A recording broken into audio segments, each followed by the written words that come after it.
Welcome everyone, and for this week's episode of Webisode, we have chosen intrahepatic cholangiocarcinoma as the topic of discussion today. And I think I have one of my senior and dearest friend, Dr. Abhishek Yadav, who is from down south. He's from Lakeshore. He heads the Department of Liver Transplant there, and he'll be delivering the guest lecture today, and which will be followed by our regular panel discussion. So we have 4 different experts in this panel today.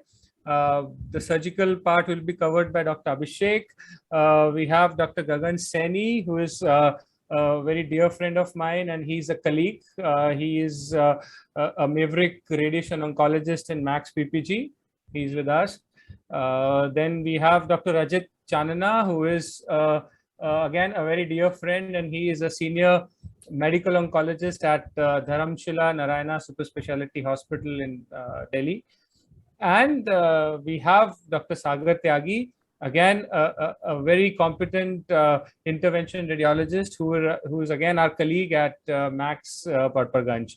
So this is the panel who's going to discuss, and I would hand over the session to Dr. Abhishek for his talk on surgery for intrahepatic cholangiocarcinoma. Dr. Abhishek, please. Yeah, can I start sharing my screen now? Yes, please. Is it visible? Am I audible? Clear, and it's visible. Yeah. Great. So good evening, everyone. Slideshow mode. Yeah, slideshow mode, please. Yes, got it. Yeah. So good evening, everyone. Hello. And at the onset, thank you, Asit, for giving me a chance to speak. I think in this era of webinars, it's very difficult to choose that which one do you want to talk on, which one do you want to skip. So, but I think Asit is doing a great job, and you guys have. I keep seeing your programs, so I think it's quite impressive the work that you guys are doing. So, like I've been given the topic of intrahepatic cholangiocarcinoma. So it's not just the surgery. I'm going to cover a little bit about the diagnosis, because that's always a diagnostic dilemma that I would really dealing with hepatocellular carcinoma, cholangiocarcinoma. That differentiation I think is important before we straight away jump to the management of intrahepatic cholangiocarcinomas. Now, intrahepatic cholangiocarcinoma is quite a rare diagnosis, and it is though it is the second most common primary tumor of the liver, but overall population incidence wise, is still considered a rare diagnosis. Now, the reason behind that, why it was considered a rare diagnosis, was that there was really no definition of what is intrahepatic cholangiocarcinoma, what is extrahepatic cholangiocarcinoma, what is hilar cholangiocarcinoma. This differentiation has only come up in the 7th edition of the AJCC, when they finally said that intrahepatic cholangiocarcinoma is something that arises above the second order biliary confluence. So I think after that differentiation has come, that really intrahepatic cholangiocarcinoma has become a entity in itself. Before that, most of these cases were kind of clustered together with hilar cholangiocarcinoma. So now we have a clear diagnosis, and intrahepatic cholangiocarcinoma accounts for about 20% of the total biliary cholangiocarcinomas that we see. Now, like I said, that these are the various headlines under which I'm going to be covering my topic. Like, first of all, I'm going to be talking about the rising incidence and what is the association with chronic liver disease of intrahepatic cholangiocarcinoma. Then, like I said, that differentiation from HCC is of paramount importance, because most of the times we always have that confusion.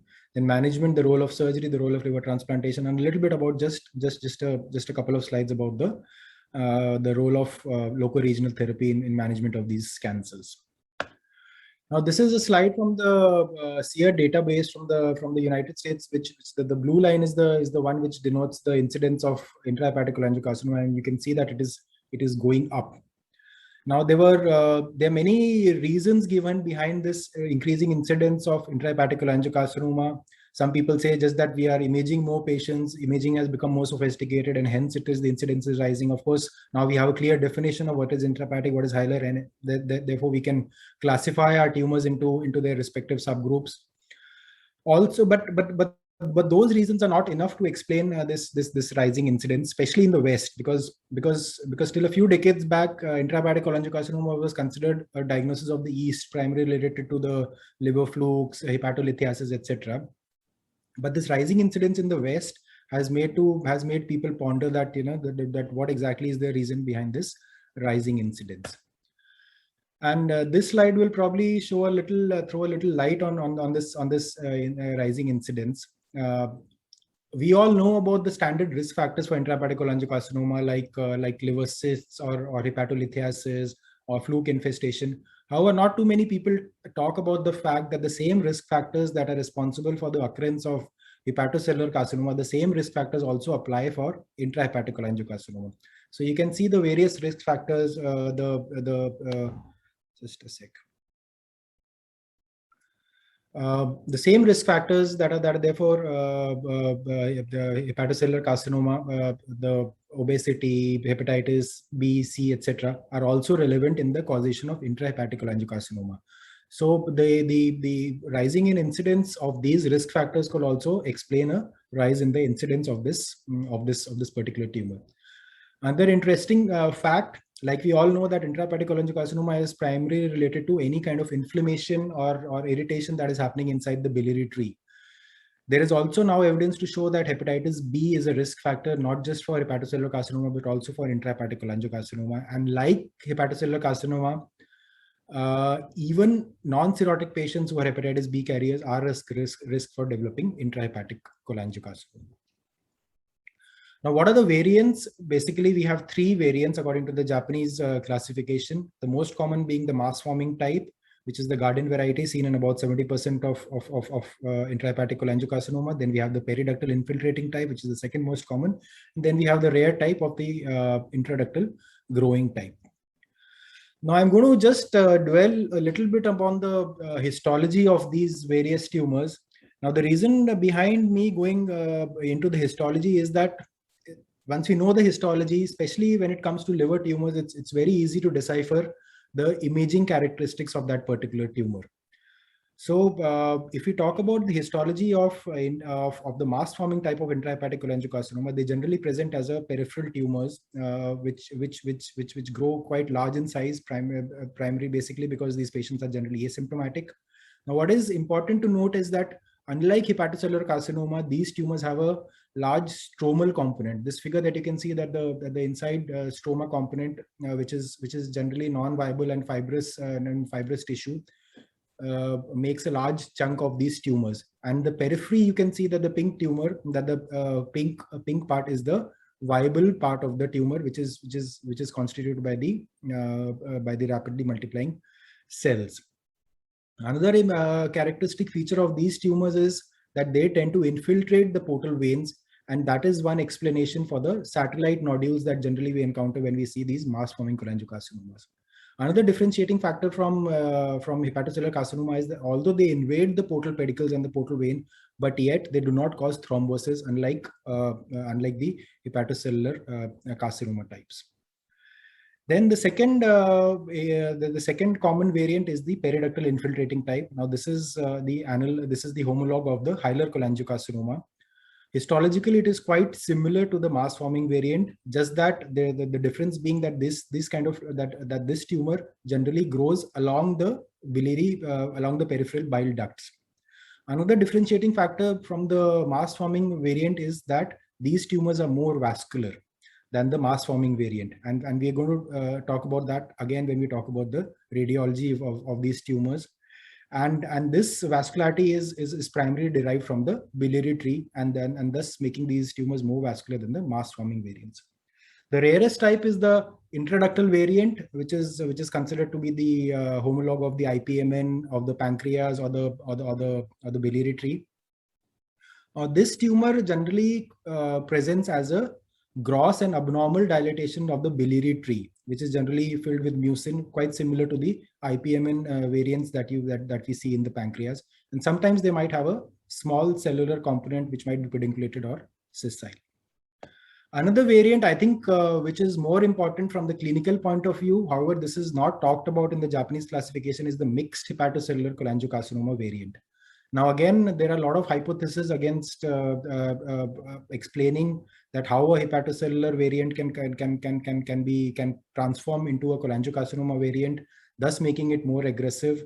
So, without getting into the debate, this combined hepatocellular and cholangiocarcinoma accounts for about different series talk about between 1% to 10% of the total incidence of intrahepatic cholangiocarcinomas. And again, we will talk about this tumor a little later in our series. Very important slide is the correlation of the different variants along with their histology. Now, how do we interpret intrahepatic cholangiocarcinoma? Basically, intrahepatic cholangiocarcinoma on imaging will appear when you give contrast. They generally will have a good peripheral rim enhancement, and there will be centripetal filling up of that contrast in the second and the third phase of imaging. Now, the reason I've already talked about, since only the periphery of this tumor contains viable tumor cells, so that's why they enhance early on in the phase. And the center, which is predominantly constituted by stroma, generally fills up later on in the later phases of the imaging cycle. Periductal variant, like I said, it is more vascular as compared to the mass forming variant, so therefore the vascularity will be more pronounced in this tumor. And these tumors, like I said, generally will follow the pattern of the biliary tree, and thus making it quite characteristics. The intraductal variant will quite rare. So again, this will present as almost like a non-enhancing ecstatically dilated duct, and might have some viable tumor component inside the cell. So that's about the histology. Another important fact, like I said in the beginning, that the main problem that we always encounter when trying to come to algorithm to manage these tumors is to differentiate it from hepatocellular carcinoma. Especially more and more cirrhotic patients that we see, especially when it comes to the transplant setting, a lot of times we will have that debate. We find a lesion in the liver. Is it a cholangiocarcinoma? Is it a hepatocellular carcinoma? So I think that differentiation is quite important, and that is what foxes us clinicians most of the times. So a few differentiating fact between HCC and intrahepatic cholangiocarcinoma, and the reason behind them histologically. HCC, as we all know, derives its blood flow primarily from the arterial system, so they will have quite a arterial blush and a rapid washout for the same reason. While mass forming cholangiocarcinoma will generally have only a peripheral enhancement, good peripheral enhancement, and a rapid and a slow centripetal filling in the contrast phase. What about fat? HCC characteristic contains fat, so any MRI sequence will clearly differentiate between these about the presence or the absence of fat inside the tumor. What about the capsule? Intrahepatic cholangiocarcinoma characteristics do not have a capsule, versus a hepatocellular carcinoma, which most of the times you will find an enhancing capsule around these lesions. When we talk about diffusion restriction on the MRI, again, for the same reason that hepatocellular carcinoma is a more vascular and a more cellular tumor, so therefore the diffusion restriction will be more enhanced in hepatocellular carcinoma versus in a cholangiocarcinoma, where it will be less pronounced. Unfortunately, this differentiation is not always black and white, and most of the times we will see these tumors labeled in shades of gray, where there will be some characteristic favoring one tumor or the other. So for that particular reason, we all know, we are all aware of the Lirad scoring system, and that is where it really comes in handy. And I'm not going to talk about the details of the Lirad system, but whenever we see a cirrhotic patient with a radiological finding of a LR4 or a LRM. LRM is a new classification that means a liver tumor which is most likely a malignancy. However, it cannot be differentiated whether it's a cholangio or HCC.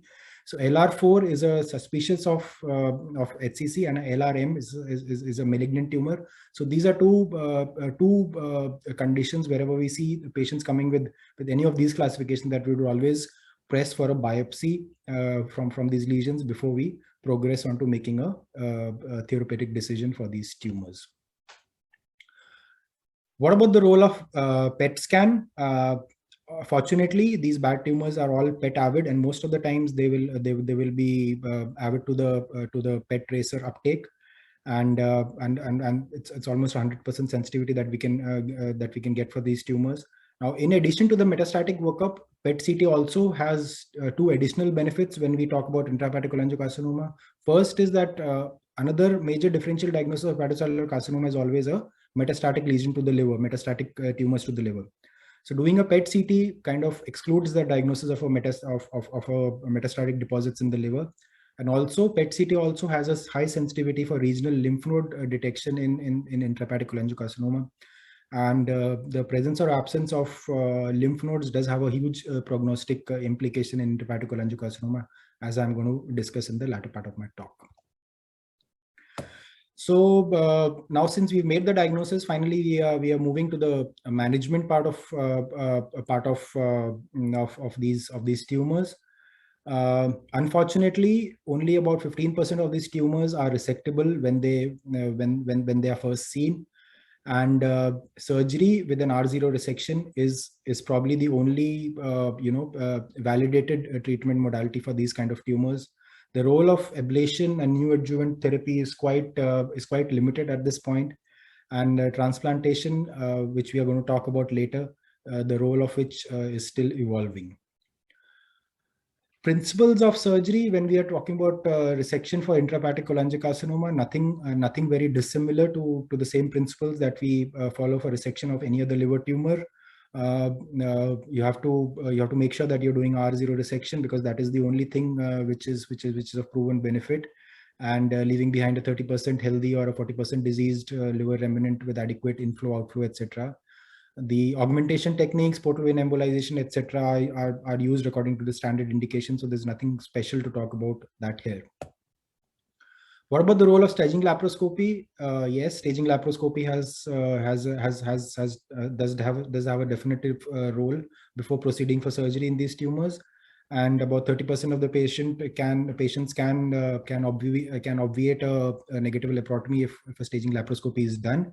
And of course, if you add ultrasound to your laparoscopic armamentarium, especially to pick up regional lymph nodes, that further increases the yield of these. Lymphadenectomy. Again, the role of lymphadenectomy in various liver tumors is quite controversial and also confusing at the same time. If you talk about hepatocellular carcinoma, the garden variety hepatocellular carcinoma, there is no indication for doing a lymphadenectomy, whereas in fibrolammellar carcinoma, regional lymphadenectomy is advocated. Again, there is not too much evidence to show that lymphadenectomy has a therapeutic role in these tumors, but definitely lymph node metastasis is a marker of bad biology in these tumors. And certainly, if you do a lymph node clearance and you find positive lymph nodes, certainly you know that your patient is going to be a candidate for some kind of an adjuvant therapy, if it is available, or just to prognosticate the patient somehow. The number of lymph nodes that are to be harvested when treating these tumors is unclear, and there is no recommendation as to the number of lymph nodes that have to be cleared. Again, lymph node stations are N1 and N2 when we talk about intrahepatic cholangiocarcinoma. N1 is the regional lymph nodes, the hilar, the hepatic artery, the retropancreatic, etc. And the regional and the distant lymph nodes, which are considered as N2 disease, are the celiac and the superior mesenteric. So any N2 lymph node disease remains a contraindication for resection in these tumors. Now, what about the results of resection? Unfortunately, the results of resection are not as great as we see in hepatocellular carcinoma. and at the best, people have reported 35 to 40% 5-year recurrence free survival. Interesting to note is that most of the recurrences that generally happen in the first 2 years, 2 years after resection. And that said, there is of course a subset of patients with good risk factors who can have a good survival rate, recurrence-free survival rate, which is almost as comparable to the hepatocellular varieties. And what are those prognostic markers? There are many of them: the tumor markers, lymph node metastasis, vascular invasion, etc., etc. However, the two most important parameters that guide the prognosis of these tumors are lymph node metastasis and the number of tumors that we encounter. Now, having talked about the bad biology of the tumors, the second question that obviously comes is what is the role of adjuvant therapy? Unfortunately, the role of adjuvant therapy in these tumors is all extrapolated from cholangiocarcinoma, which are at other sites. They can be lower bile duct cholangiocarcinomas, pancreatic or hilar cholangiocarcinomas. There's very little data specifically for intrahepatic cholangiocarcinoma to suggest it as a standard recommendation. What is recommended is that gemcitabine plus 5-FU or 5-FU based radiation to be definitely used in patients with a positive margin resection or lymph nodes. Now again, when we talk about positive margin in liver, it is a little different from positive margin, say in pancreas or rectum, because those of us who do liver surgery, we all know that once we cut the liver, the resection margin is so huge and so vast that it is very difficult to pinpoint that which margin was positive. And we know that the liver is a three-dimensional organ. So although we find in the literature that yes, positive resection margin, you should give postoperative radiation, etc. But practically, I find it quite difficult that how can you pinpoint a positive margin in a liver when you have such a huge cut surface there. Again, the role of adjuvant therapy in the setting of an R0 resection remains unclear, and ongoing trials, maybe in the future we will have an answer that even after R0 resection, should adjuvant therapy be given to try and prolong the survival of these patients with these bad tumors. Now, what about the role of liver transplantation? Yes, all of us transplant surgeons do love to talk about liver transplantation, and sometimes people do accuse us of bringing in transplant into every malady that affects the liver. Especially people have this impression that, oh, cholangiocarcinoma is such a bad disease, and look at these people, they're talking about transplantation in such a horrible cancer. I would not say that the results of transplantation are that dismal. So basically, there are two scenarios that we have to talk about here when we talk about the role of liver transplantation in cholangiocarcinoma. The first scenario is the more common of them, which we all encounter in our daily practice, is that you have a pre-op diagnosis of a cirrhotic patient with an HCC. You have a LR4 lesion or something, or inconclusive lesion, which you have a reasonable doubt to think that this is a HCC. You do a transplant for that patient, and postoperative the explant biopsy shows that it is either a cholangiocarcinoma or a mixed variant. So that is a scenario that we encounter more frequently. So I'll be talking about that. What is the evidence to support and what should be the protocol of managing these patients. And then second, I will be talking about whatever limited evidence there is to show that how can some of these unresectable tumors, can they be really downstaged and brought to transplantation like the Mayo Protocol, etc., have been doing for hilar cholangiocarcinomas. So talking about the first scenario, which is the more common scenario, which is the unintended transplant done for intrahepatic cholangiocarcinoma. Across literature, if you see that about 1 to 3% of transplants that are done for hepatocellular carcinoma, in fact, the explant biopsy does show some component of intrahepatic cholangiocarcinoma. The diagnosis of these tumors is already not simple, and if these patients come to you after downstaging, after a TACE or a tear, then this differentiation becomes even more difficult. And because it's such a heterogeneous group, so that is the reason why different series have shown different variables. This is one recently published series. I think it is a no, it's not a multi, it's from a single center. And in this, in these graphs, if you see that the green and the black lines denote the intrahepatic cholangiocarcinomas, and the blue and the red ones show transplantation done for hepatocellular carcinoma. So as expected, the survival, the recurrence and the survival rates for intrahepatic cholangiocarcinoma, obviously, there is no doubt that the survival rates are inferior to transplants done for hepatocellular carcinoma. However, point to be noted is that still, in spite of bad results, people have still shown 1 and 5 year survival rates of 80% and 35%, 5-year survival rate of 35%, which is not too bad considering this bad tumor. And this is not just one series. There are other series also who have reported that 5-year survival in the range of 35 to 40% when transplanting for cholangiocarcinoma. Again, these data have to be taken with a pinch of salt, because we must understand that these are probably good biology tumors, and these tumors were in fact transplanted thinking that these were the hepatocellular carcinoma. So obviously their biology was a little different, probably better than the garden variety of intrahepatic cholangiocarcinoma. So really at this point, we cannot extrapolate this data and say, okay, oh, fine, we are getting a 40% 5-year survival, so why not do transplants for all intrahepatic cholangiocarcinoma? So now I think just moving on to the final 4 or 5 slides of my talk. What about the other scenario when you can in fact downstage some of these tumors, like people have tried for hilar cholangiocarcinomas and then try and do a transplant? So I think when I searched the literature, I just came across this one group, that is the UCLA group, who in fact have published their protocol of using neoadjuvant therapy for unresectable intrahepatic cholangiocarcinomas and then transplanting them. So they have a protocol where they give upfront neoadjuvant therapy and radiation oblique transarterial therapies depending on the size of the tumor. I think what they do is that if it's a tumor less than 6 centimeters, they give EBRT. If the tumor size is more than 6 centimeters, they opt for TARE.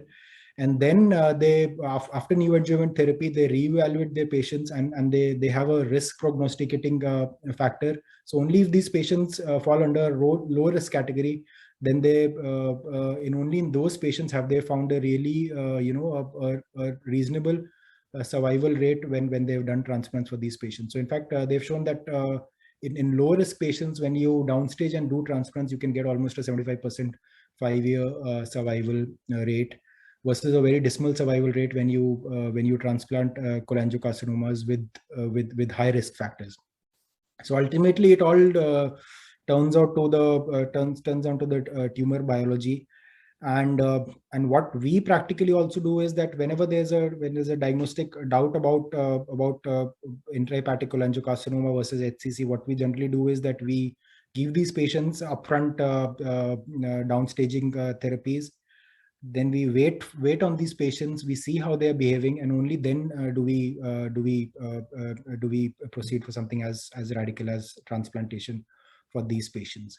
What has our experience been over the last 5 years? Out of the 35 odd transplants that we've done for hepatocellular carcinoma, we've had 3 patients who have had some form of cholangiocarcinoma in the explant. Either it's a mixed cholangiocarcinoma. I think most of these patients have been mixed hepatocellular cholangiocarcinoma patients.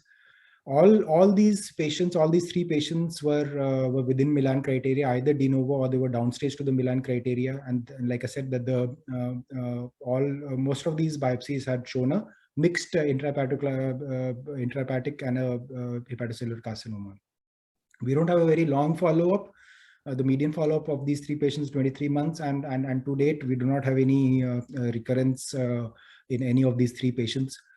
Though I must add that when we do transplants for hepatocellular carcinoma versus when we do transplant for cholangiocarcinoma, of course our post-operative surveillance is more stringent. In hepatocellular carcinoma, we generally do serial scans or tumor markers every 6 months. versus in this subset of tumors, our frequency is 3 monthly in the first year, and after the first year, if they remain recurrence free, only then do we increase our duration of surveillance in these patients. Lastly, what about the role of locoregional therapies, intra-arterial therapies, stay, hepatic artery infusion, etc.? Now, there is a reason why these cholangiocarcinomas do not respond as well to locoregional therapies as compared to HCC. And going back to histology, because these tumors are less vascular, they are less dependent on the arterial flow. So therefore, logically, they have to be less responsive to intra-arterial therapies. And however, a small subset of patients does respond well. And this is again a publication which shows that that there is some survival advantage in trying locoregional therapies for these patients, especially, and these are all unresectable patients whom we don't have anything better to offer. So definitely, as compared to doing nothing, these patients being subjected to intra-arterial, some kind of intra-arterial therapy, they can have a survival advantage. What is interesting and encouraging is the blue line here, which shows that the patients who in fact have a good response to these regional therapies, they in fact can have a good survival rate in this unresectable tumors who would otherwise be just subjected to the best supportive care. So I think coming to the end, just what are my take-home messages from this talk? Intrahepatic cholangiocarcinoma is a rare aggressive disease, and the incidence is rising because of the reasons that I talked about. Preoperative differentiation, I think, is of paramount importance, and that is something that we surgeons are always concerned about, especially when we are subjecting these patients to something as radical as transplantation. Surgery forms the mainstay. However, surgery is unfortunately is possible only in a small subgroup of these patients. The role of neoadjuvant therapy, I think, if there are oncologists in the panel, they can probably throw more light if there is what is the latest update on is there really a magical chemotherapy that's around the corner that can do something for these patients. Liver transplantation, yes, at this point people are cynical, but what I feel is that definitely in the future the growing the future of this tumor will probably come from the evolution of the field of transplant oncology, and like many other rare indications for transplantation which have become quite commonly accepted. So maybe 10 years, 15 years down the line, we will see that intrahepatic cholangiocarcinoma would also become a standard indication for transplantation. But however, to this date, with the evidence available, I cannot propagate that to my patients. And when we subject our patients to something like this for a disease that we know little about, we always follow this aphorism called as caveat emptor, which means that let the buyer be aware of what they are getting into and let them be part of the decision making. So with that, I thank you very much for your patient listening, and any questions I would be happy to answer. Thank you. Yeah. Thank you, Dr. Abhishek, and it was a very wonderful and elaborate talk. But I must tell you, you have almost killed our panel discussion. I was supposed to discuss almost all the things that you have mentioned in your talk. Since you are a part of panel, I think we will take the questions as we go along. And any of our panelists who also wish to ask you anything, we can encourage them to have it, let them bring it on during the discussion part as well. We have some questions in the chat box. I think I will take it as we go along the panel, right? So I think I'll just share my screen and just let me know if it is visible to you guys. Yeah, it is. It is, right. So I put it on Twitter. Yeah. So this is the panel that we have today, and I think now we guys know what Dr. Abhishek does. He was, I think, unknown to most of us here, but now they know the mental that you have.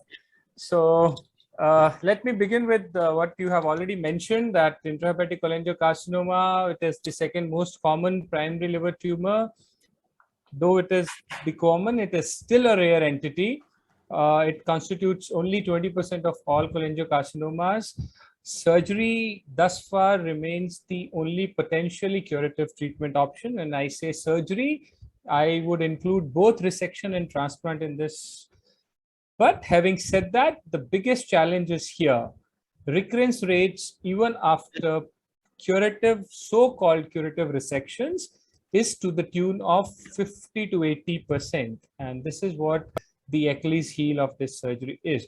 So anyways, resectability rate is very low. We can only resect up to 15% of these intrahepatic cholangiocarcinomas. And when we do resect, they come back, and they come back pretty fast. So what can we do about it? So most of the things that Dr. Abhishek have just dealt with is, how does one make a diagnosis of intrahepatic cholangiocarcinoma? One, because it is rare. Secondly, it is very easy to confuse it with other commoner malignancies, likely HCC and the Mets from extrahepatic sites. So what are the good MR and CT findings? Though Abhishek has dealt with them in his talk, I would ask Sagar. He is a wonderful, amazing radiologist. He will just guide us through and make us even wiser. And especially, how do we differentiate it from other two important pathologies, that is HCC and metastasis? Sagar, if you can just help us with that. So yes, hi everybody. Yeah, I'll ask just you to share the. Yeah, I'll share my screen. Right.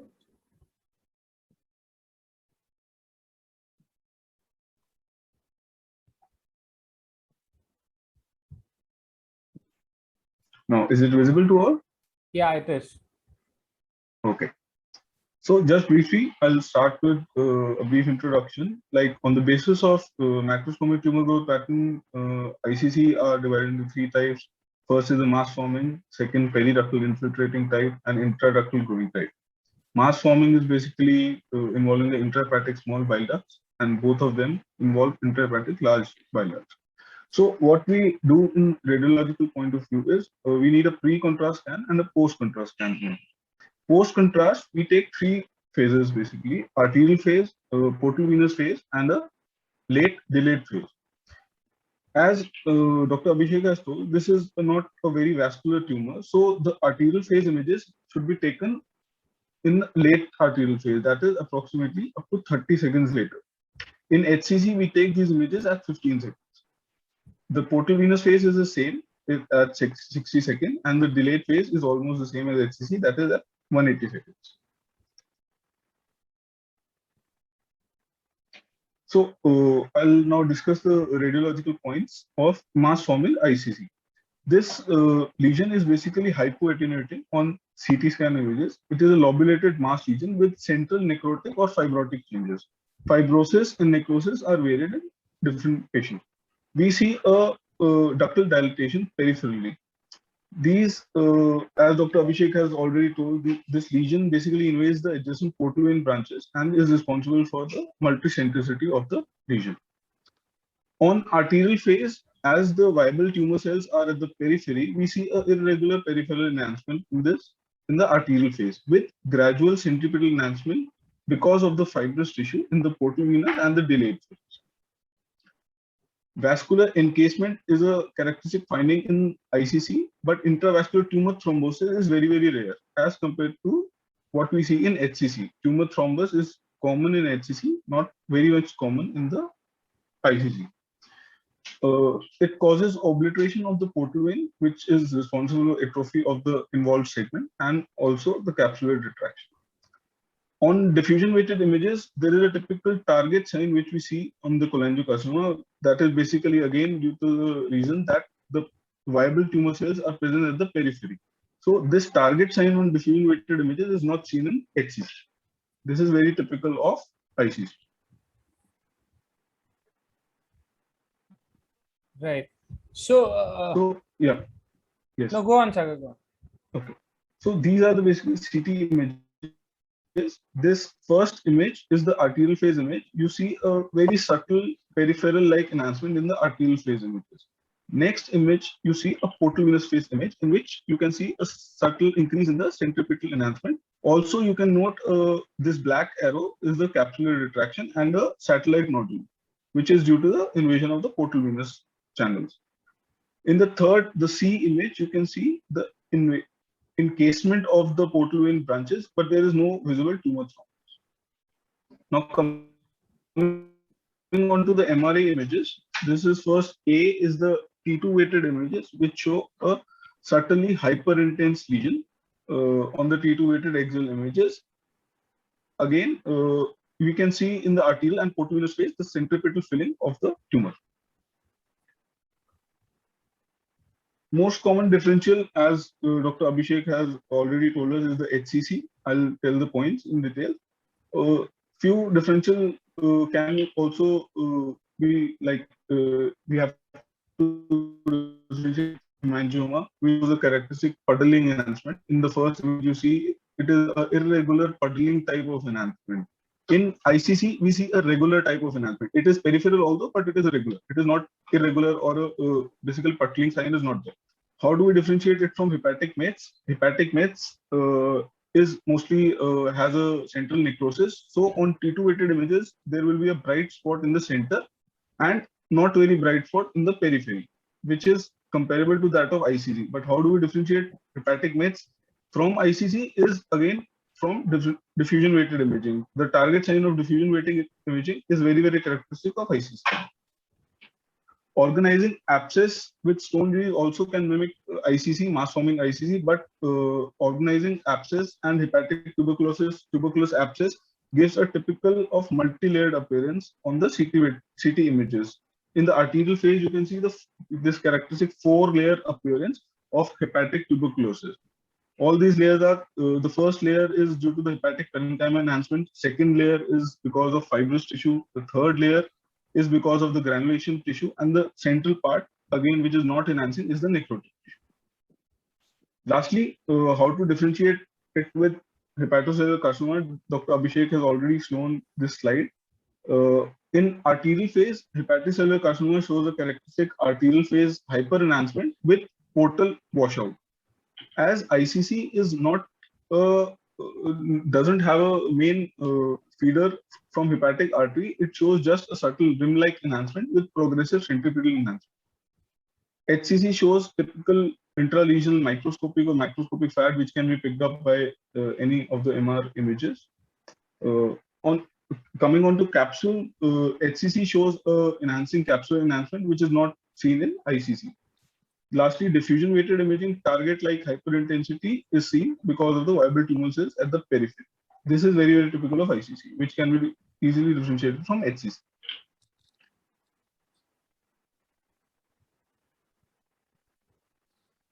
Now, few things about the periductal and intraductal variants of ICC. Periductal variants basically extends longitudinally along the bile ducts and cause a wall thickening, which can be seen as wall enhancement on arterial and portal venous phase. Ultimately, it causes luminous stenosis and causes proximal biliary dilatation. Differential of the periductal infiltrating type of ICC are basically IG4 related sclerosing cholangitis. In periductal infiltrating ICC, what we see is a eccentric wall thickening, but in IG4 related sclerosing cholangitis, we see a circumferential wall thickening, which is mild in nature. Like the cutoff value for the wall thickening is 3 mm. If it is less than 3 mm and if it is circumferential, it goes more in favor of IG4 related cholangitis. If it is irregular, eccentric type of wall thickening and more than 3 mm, it goes more in favor of periductal ICC. How to differentiate it from a benign stricture? Longer segment of stricture, thicker involvement, again eccentric or asymmetrical involvement, and irregular luminal lavage suggests a periductal infiltrating type of ICC. Lastly, if there is diffuse involvement of the bile ducts, one of the DD can also be periportal lymphangitis metastasis. Right. Thank you, Sagar, for such a wonderful elaboration. So just tell me one thing. So what should be the primary modality? Should it be a CT or should it be a contrast enhanced MRI with diffusion restriction? What would you suggest for a clinician that he should ask for if he has to differentiate between various lesions? Triple phase CT is enough, I guess.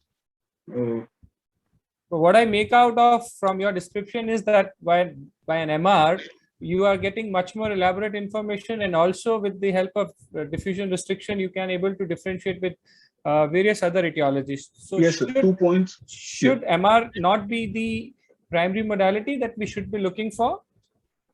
MR, if there is a confusion or overlapping HCC ICC variant, then we can go for MR to pick up microscopic fat, and advantage of diffusion restriction is obviously there. Right. So I think, as a nutshell, can you say that MR will score over CT for making a good diagnosis In few points, yes. Right. Okay. Right. Thank you so much. So I think I'll go back to my screen share and.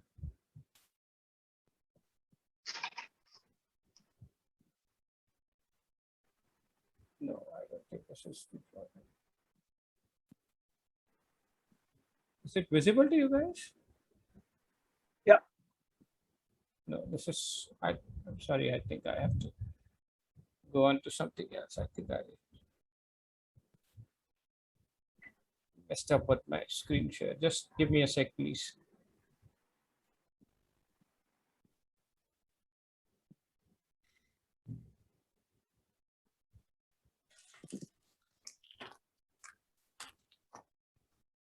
So, gosh. So meanwhile, can I, one of the important thing that we need to discuss is once we have made the diagnosis is, Abhishek, I'll come to you. Why do you need to differentiate between HCC and IHC? The treatment modalities are same. If it is resectable, you're going to resect it. If you think they are transplantable, you're going to transplant it. So why do you actually need to differentiate between an HCC and intrahepatic cholangiocarcinoma if the treatment is not going to differ? I would guess the need for lymph node dissection will be higher in ICC. That is certainly one important reason. Abhishek, your thoughts? I think when you're contemplating resection, I would not really press for a biopsy because anyways you're going to resect, and if you think that you can get R0 resection, that I would not really press for a biopsy. But that remains quite a rare situation that we encounter, that these tumors very rarely are they resectable.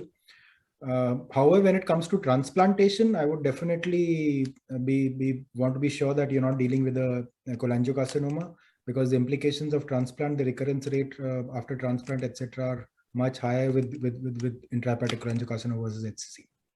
So to just summarize that answer, I think resection, if you're sure that you're going to get R0 resection margins, then even if there's a confusion, straight away go and resect. Versus when you're going to transplant, then definitely I would want to biopsy if there is a doubt in the diagnosis. I think I will. But Dr. Abhishek, if it would be a small HCC, the ideal treatment would be transplant, right? OTP.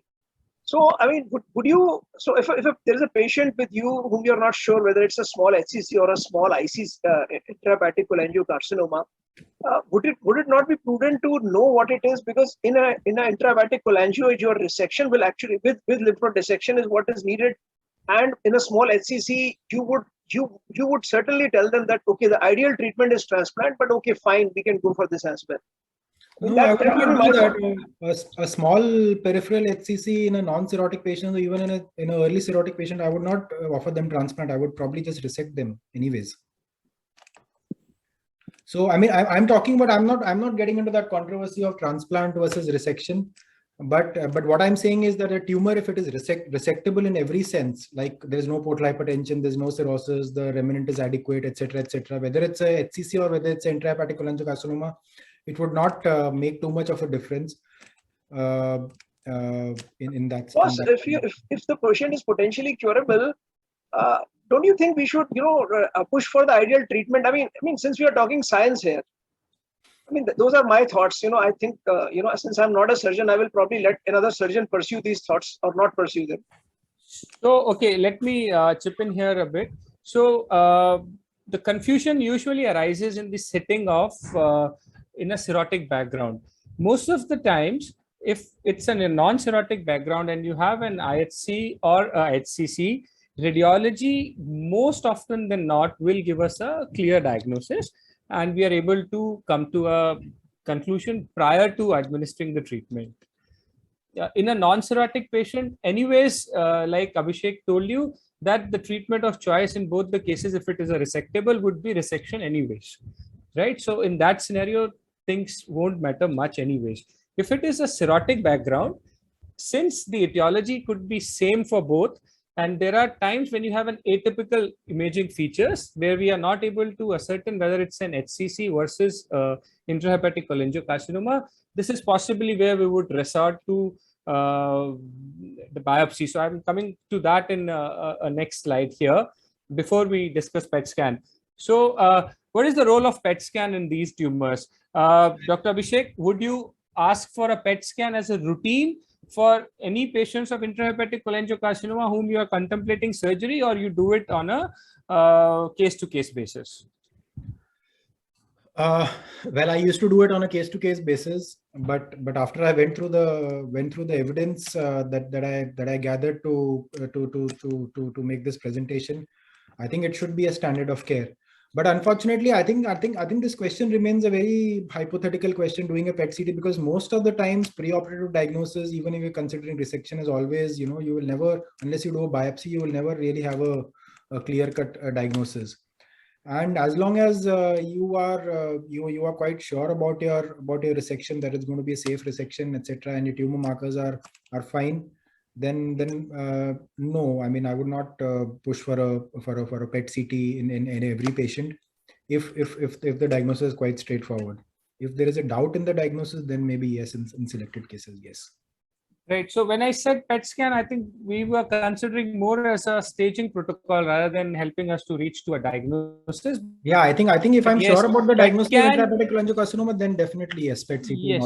So what the point that you made is whether PET can help us clinch a diagnosis of HCC versus intrahepatic cholangiocarcinoma. Yes, it can help us to a certain extent, because we know that HCCs are traditionally not very FDG PET avid versus intrahepatic cholangiocarcinoma, which are actually very avid on FDG PET.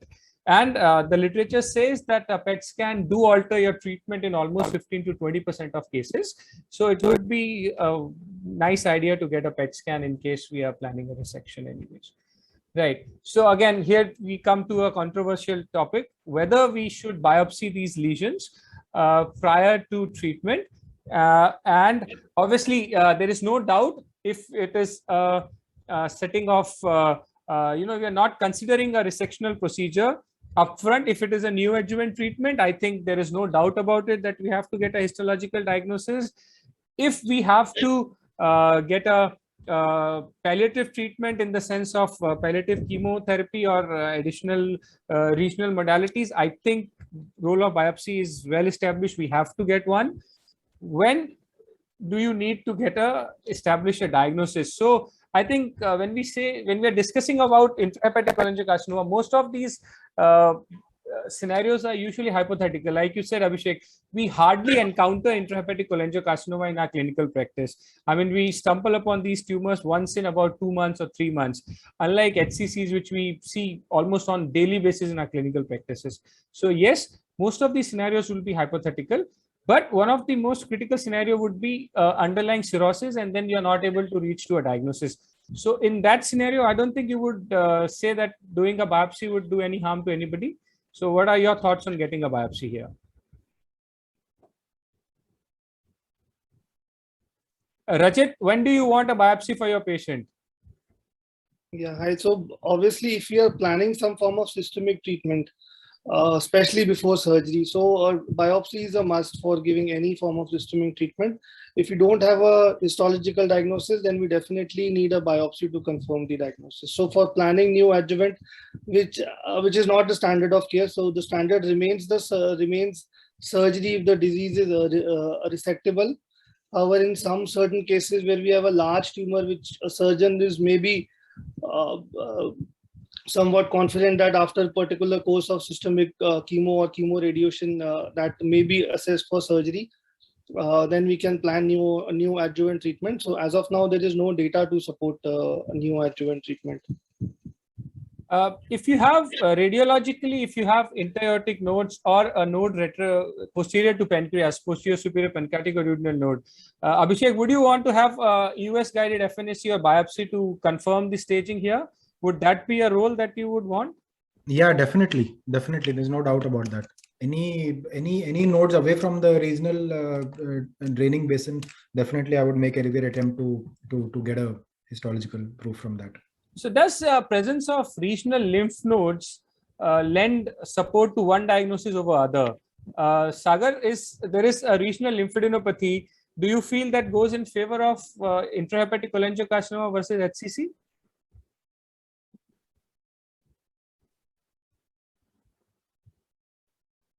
Can you unmute yourself, Sagar?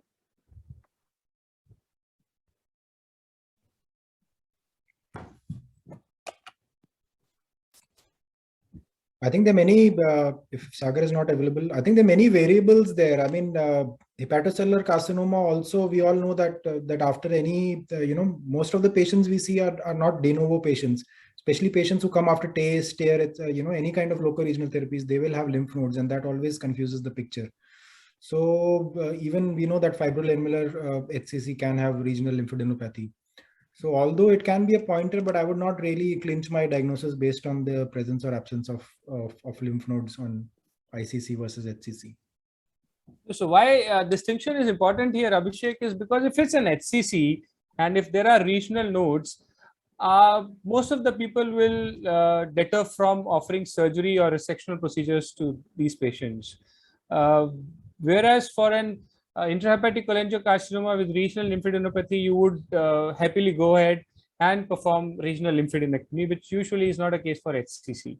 So in such a scenario, would you want a biopsy to confirm the diagnosis prior to going in? Yeah, but only in de novo HCC. If HCC has been previously tampered with, any kind of therapy has given TACE, STAIR, RFA, etc., then I would not rely on the lymph nodes because they always develop a regional lymphadenopathy after any kind of intervention. So, but in a de novo case, definitely yes. Yeah, Dr. Gagan. Dr. Asit, would you not? I mean, I raised a point a while back, and you answered one part of it, and it's very nice. Thank you.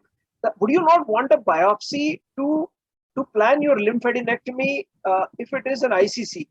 Would you not want to do some sort of lymph node sampling if it's an ICC, even if it's an intrahepatic ICC? Would you not want to do it? I want to know whether you would want to do it or not. No, we will always do a complete lymphadenectomy if it's an intrahepatic cholangiocarcinoma. So that establishes the need for a pre-op biopsy. Case closed. No, only if you are in a dilemma, if your diagnosis is not clear. See, radiologically, there are pointers which suggest whether this disease is an intrahepatic cholangiocarcinoma or HCC.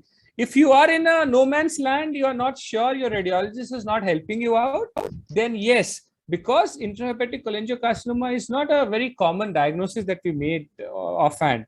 For in that scenario, yes, if there is any dilemma, I would rather err on the side of getting a biopsy rather than not biopsying it. Your thoughts, Abhishek? I think to agree with Gagan, I think I would, because realistically you would get a resectable ICC in only about 10 to 15% of the cases. The rest of the times most of the cases will be unresectable. So obviously, if you're not contemplating resection, or you're considering in those 80% odd patients, you anyways will end up doing a biopsy. It's only in those rare instances where you find that it's a very resectable and early lesion where you can just take it out. Those conditions maybe no, but I would say that in about 80% of ICC, you would probably end up doing a biopsy for various reasons, either to give new adjuvant, or for transplantation, or for palliative care, etc., etc. So I think we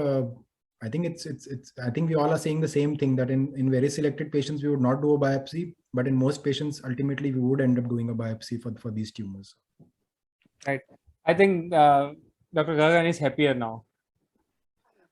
Right. So how do you assess resectability, Abhishek? Purely surgical question. You have answered quite a few here.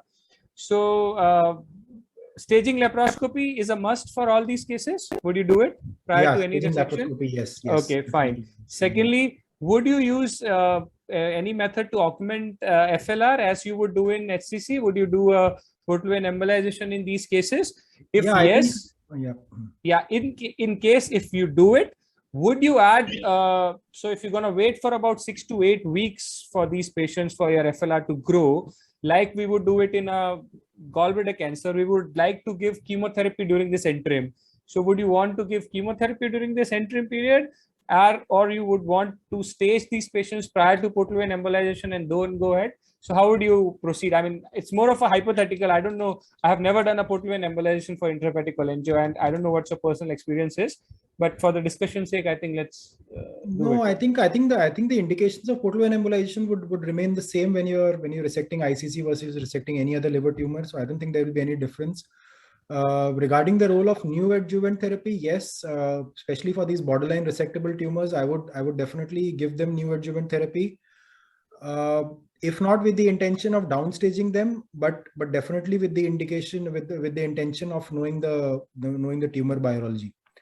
Because while generally that's a standard practice that we follow, that in an aggressive tumor, even when there's a aggressive HCC, we generally downstage them, or we give them upfront chemotherapy, even if not in the expectation of getting a dramatic result, but at least it tells us something about the biology. If on the chemotherapy your patient remains stable, the disease remains stable, then obviously you're dealing with a good biology. So I think so my question was very specific. During that portal vein embolization waiting period, would you want your patient to have chemotherapy or not? Because we would do it for a CAGD. Yeah, I mean, if you're doing portal vein embolization, that means you are obviously dealing with an aggressive tumor. Right? Then yes, I would definitely. Yeah. So have you ever stumbled upon any case or any report of ALPS for intrahepatic cholangio? No, I did not. I don't have any experience with ALPS in these particular tumors. No, I do not. Even I could not find any, so I thought I'll just ask you during this. Okay, what are your thoughts on anatomical versus non-anatomical resections? Always anatomical resection. Always anatomical. I think for such an aggressive tumor, there's no point in doing half-hearted attempts. Right. Perfect. So anatomical would always be better than a non-anatomical resection in this. Okay. Now, for a multifocal disease, do you consider them as a resectable cases? If yes, would you operate them upfront, or would you give them neoadjuvant chemotherapy as a rule of thumb? I think the indication for resection would remain the same. Like if you can safely resect them with the adequate drained and supplied remnant. Whether it's multicentric or whatever it is, I would still go ahead with resection. The question about neoadjuvant or not neoadjuvant, I think it's not that simple. I think it will depend on a lot of variables. That how risky do I think that the resection would be? If I feel that the patient it's going to be a straightforward resection, I do not expect too many problems. Patient has good performance status. There's a good remnant volume there. There's no portal hypertension there.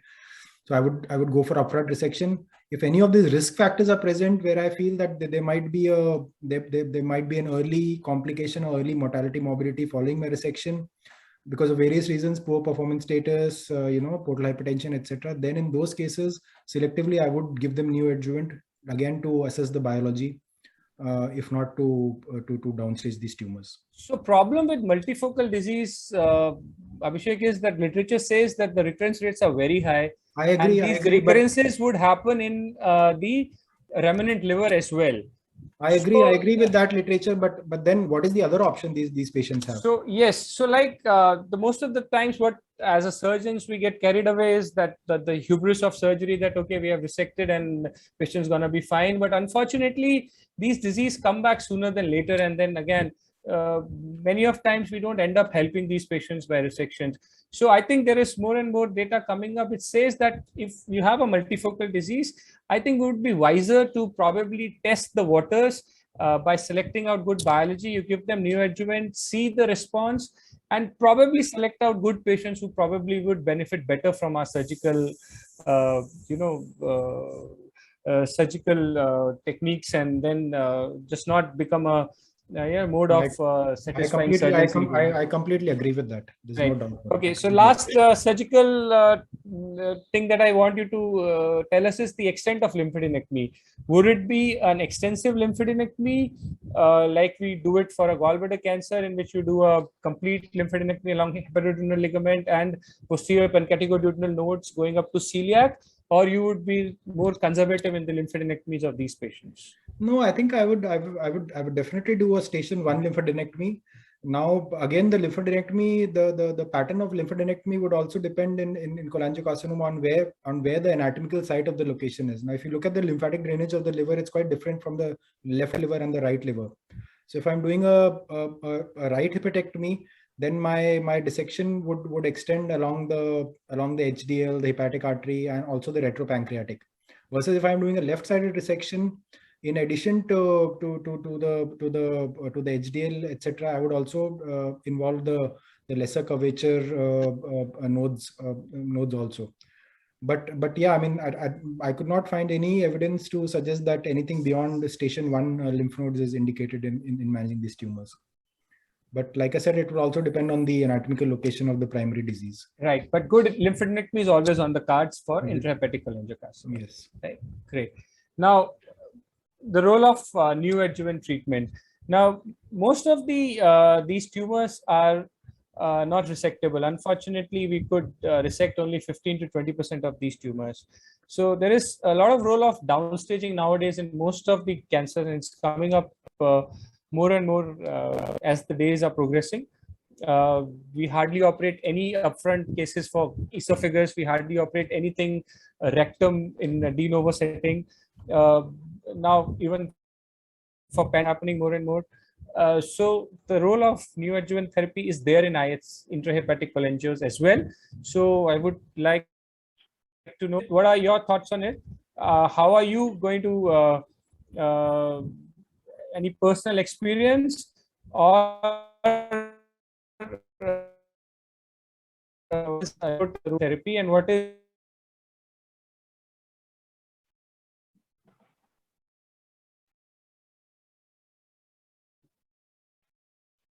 your Rajat, you there? Yeah, I was not able to hear your question. So the question is what is written in the slide, right?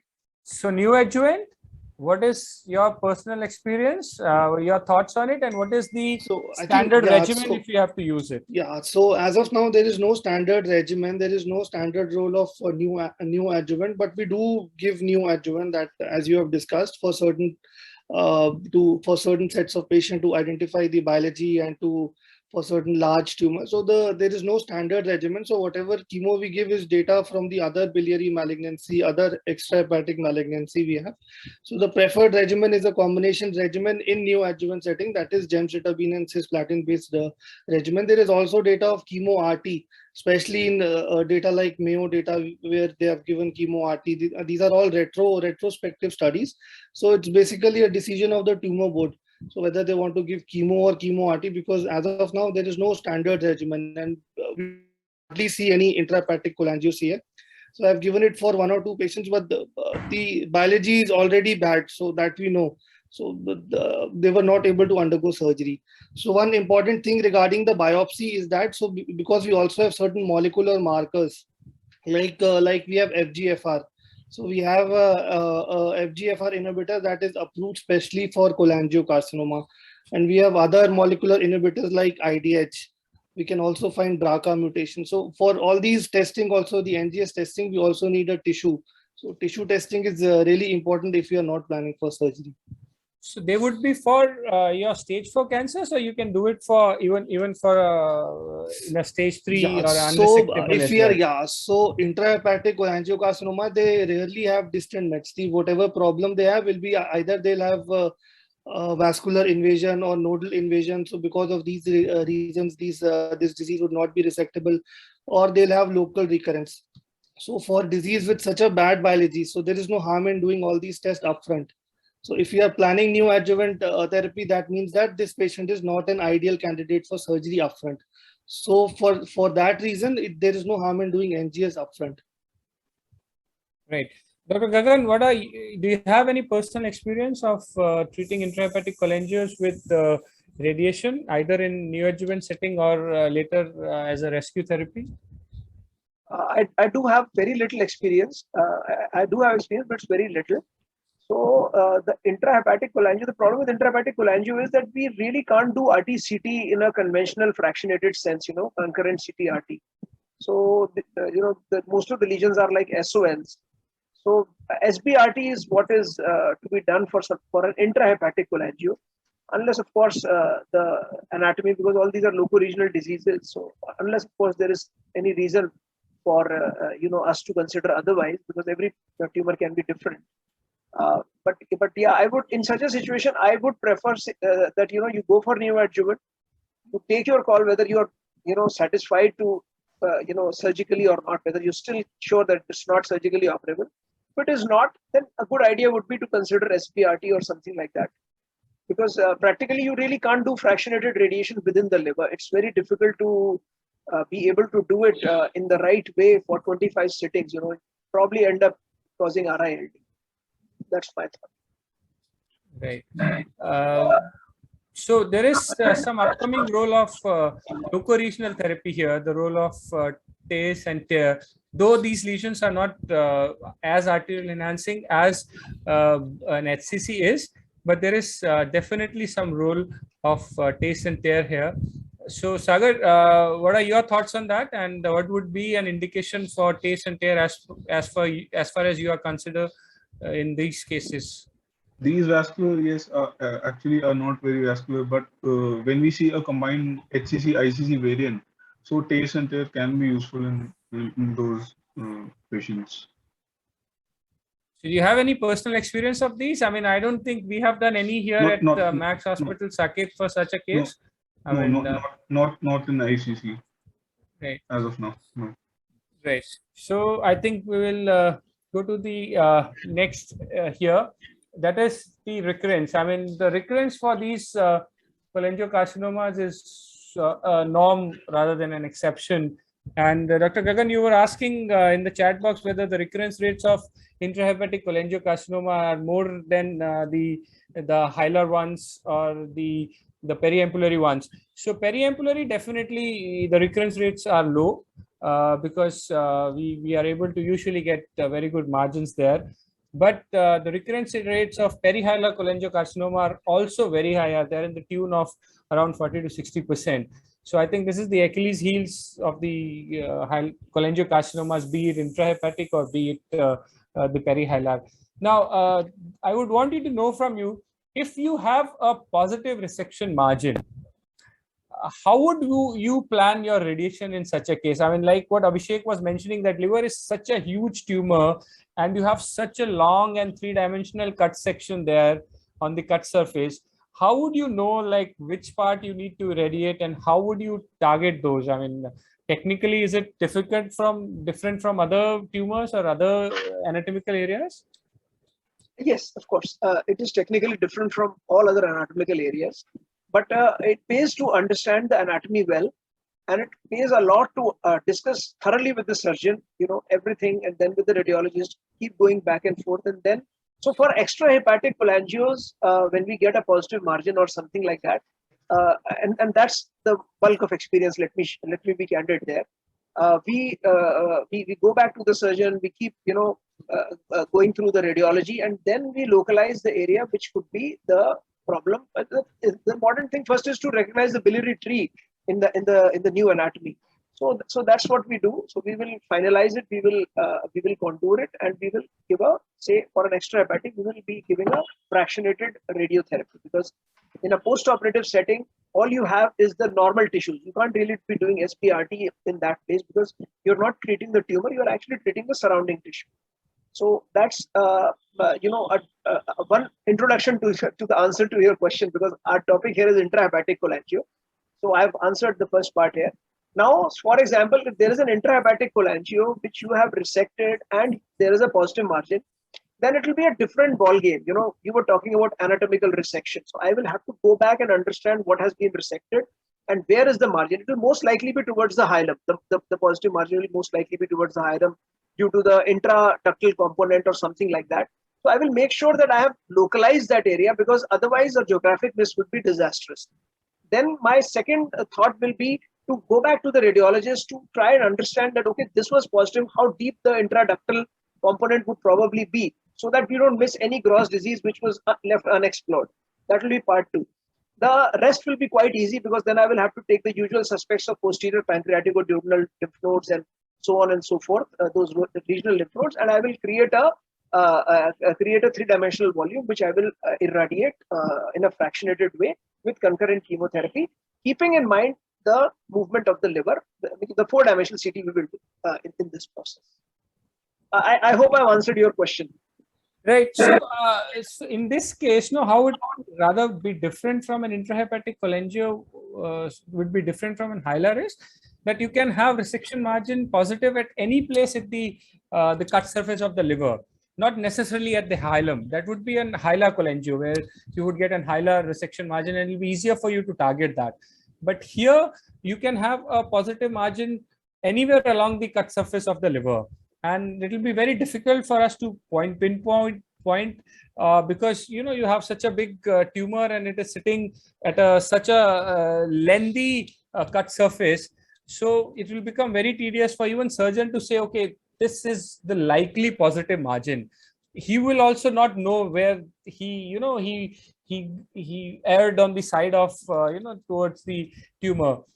So that would be one tricky thing. So to answer this. Okay, sorry, Abhishek, please go ahead. I think what we have done is in a couple of cases when obviously the surgeons know that where is the likelihood of a positive margin. So we've come out, we put some clips and all in that area. We put some large clips and all. But to be honest, post-operatively, it's not easy, those clips, because when you're doing a liver resection, there are going to be clips everywhere. So we do put some special clips, large clips, etc. But post-operatively planning still, at least in our experience of 2 cases that we've resected and we put clips, and then we asked our radiation oncologist to give us radiation there. I don't know, but it's not been that simple. I mean, there is a practical difficulty there. Dr. Asit, the question that you asked me, if Dr. Abhishek will put a clip, of course that will help. If you guys will put a clip, that will certainly be of big help, because even if there are many clips, it does pay. The surgeon sits down and it takes 5 minutes, but then they orient themselves and they say, this must be the clip, or these 2 or 3 might be the clips. So we can always go back and figure it out. So to answer your question which you posed to me, that okay, fine, if it is an intrahepatic large one and we are not very sure which the margin is, then of course the point is to be a little bit more liberal in the edges. Again, I will have to go back and ask you that how was the anatomical resection performed, and maybe go a little bit deeper on that, so that I can at least ascertain what surface I have to irradiate and how I have to irradiate it. But I do feel that this will not be a case in every. This will not be the situation in every case.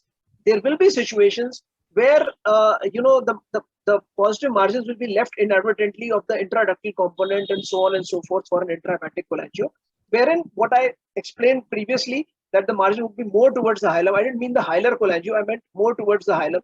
Those are the likely areas where margins could be positive. I'm not speaking from huge amount of experience. As I said, I will be earnest. But this is my going to be my strategy, and we will evolve on it when a case like that comes. Right. So Rajat, what would be the role of chemotherapy in adjuvant setting? I mean, if you extrapolate it from other cholangios and also gallbladder, so we don't have much data. We have a guideline which can help us. We have ASCO 2019 guidelines, so that probably also answers your chemoradiation question. So according to this, for R2 resection, there is definitely a role of radiation in intrahepatic cholangioCA. For R1, they don't usually recommend radiation. So for that, chemotherapy remains the option because of all those difficulties we have in planning and giving radiation. So the chemotherapy, we have 2 or 3 choices based on the extra hepatic or biliary malignancies. Either we can give single agent CAPE as per the BILCAP data, or we can give GemCis as adjuvant chemo. If we are planning radiation, then we can give 5FU along with radiation, or we can give CAPE-RT. Plus, we also have to consolidate with systemic chemotherapy. And that duration would be how long? Typically 6 months? So duration would be 6 months. 6 months, right. So it will be in tune with any other cholangio or a gallbladder like scenarios, Yeah. right? Yeah. Right, perfect. Now there will be a very special circumstance that you can have a liver only recurrence. You have a future liver remnant and there is a recurrence in that. So that could be potentially resectable. So Dr. Abhishek, would you be keen to re-resect these lesions? I think again it will depend on what I think about the tumor biology. I mean, what is the, if it is resectable, low risk recurrence, definitely resect. But if the obviously the recurrence is happening within 1 month of my doing the primary resection, I know it's a bad tumor, and then probably I would just offer this patient, other treatment modalities. Yeah, so I mean, obviously, if you take in account of those things, that how is your disease-free interval and how is the biology.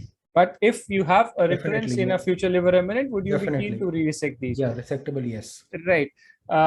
Sagar, what is the role of RFA in such a lesion, and how confident are you of RFAing these tumors? And what would be your cutoff size for RFA for a recurrence or a small lesion in a intrahepatic cholangioma? So RFA results are good when lesions are less than 3 centimeters, but we have done RFAs for lesions more than 3 centimeters also, but never for lesions which are more than 5 centimeters.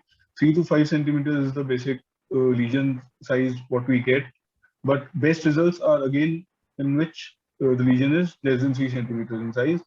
Also, no vascular invasion. If the lesion has no vascular invasion of any sort, then the results are obviously very good. So, what is your And take a on microwave follow-up. ablation versus RFA?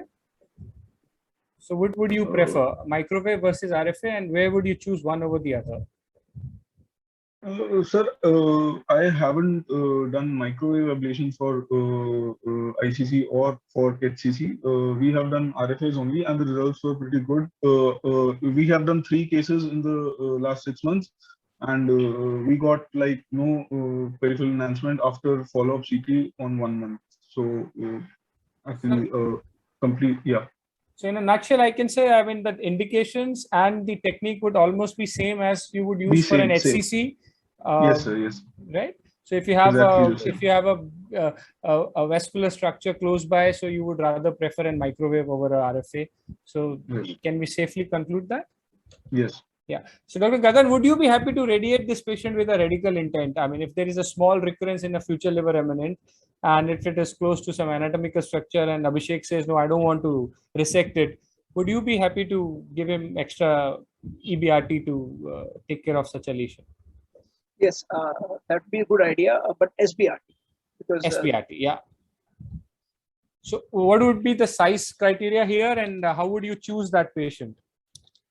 Size criteria, there are no fixed criteria. There is volume criteria in SBRT, as in I should be able to spare in a non-cirrhotic liver about 700 cc of 12 gray. And then there are more criteria which we use now, which are more of a mathematical function of integration. It's called, it's basically an equivalent of liver which is getting irradiated. So we have all those things in the department.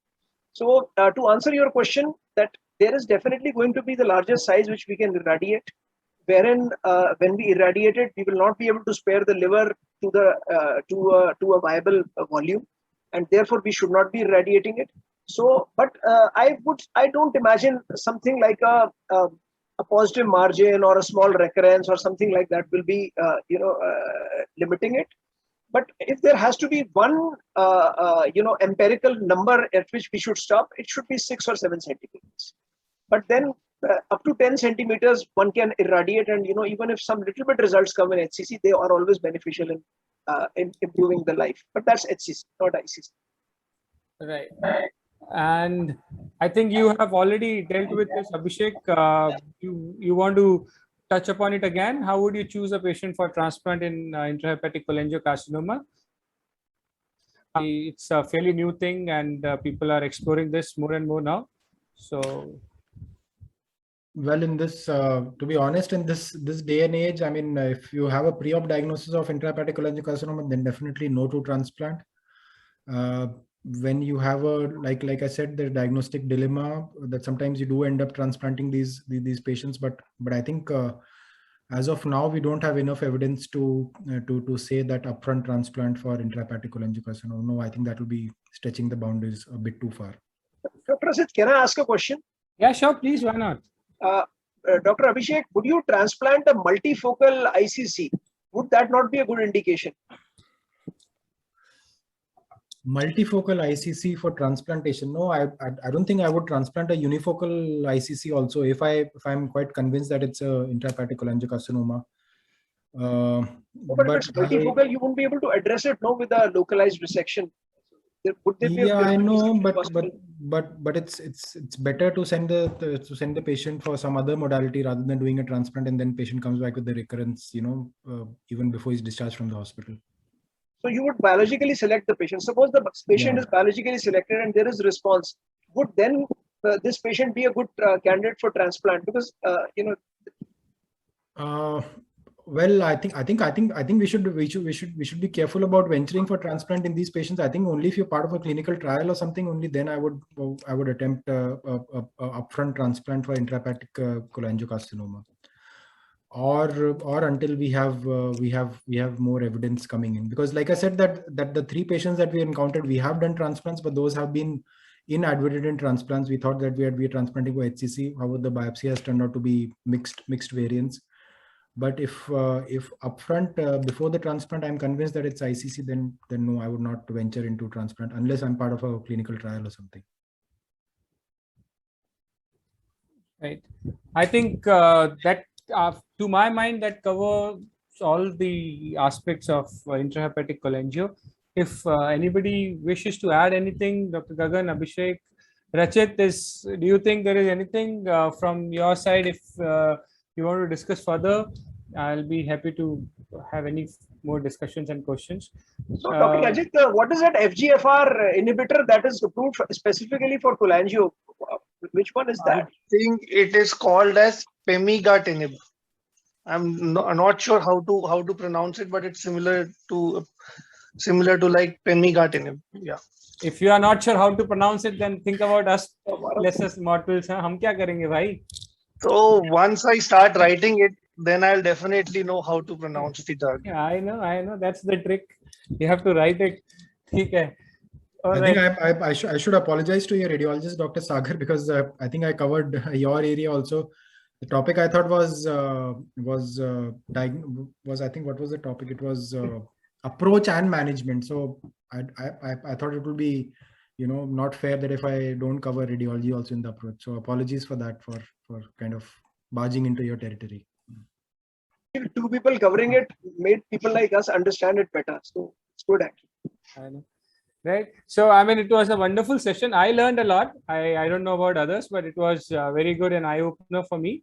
And thank you, Abhishek, for sparing time out of your busy schedule. Thank you, Dr. Gagan. It was really nice listening to your thoughts. Thank you, Sagar, and thank you, Rachit. It was so good to see you after so long. I think this was the first meeting after I left Dharamshila. So I think we have these meetings every fortnightly, and we would definitely invite you again. We will trouble you again to take time out of your busy schedule. And thank you so much, guys. Thank you. Thanks. Good night. Thank you. Bye-bye.